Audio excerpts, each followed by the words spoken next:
Okay. The next thing we're going to do is calculate a new number, okay, a new variable that we're going to use later on. And it focuses in here, it's focused in here on these non-operating activities. So let's just remind ourselves of what these are. This is your interest expense if you've borrowed, and this is your investment income if you've made some investments. Not part of core operations, but they still affect, the company. And what we're going to do is we're going to net these together. And that's going to create a new line item. I don't love the name of this, but it's just what we call it.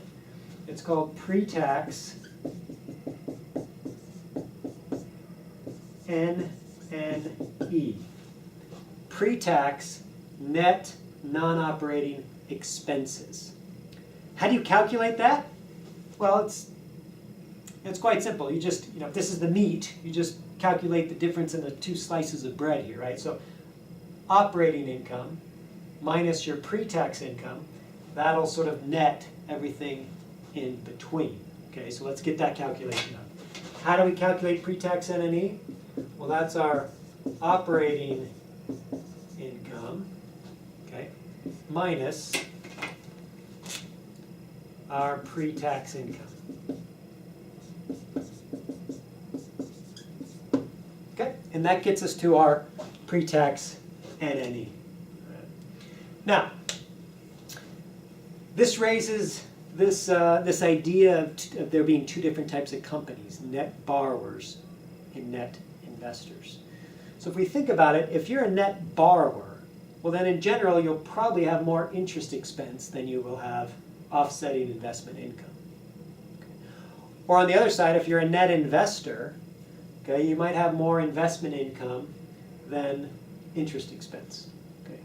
If you're a net borrower, if you've borrowed more and you have more interest expense, well that's going to create a tax shield for you because you get to deduct those interest payments. On the flip side, if you're a net investor, well that's going to create tax for you. You won't be shielding tax, you'll be creating tax. Okay. So this pre-tax NNE, when this number is positive,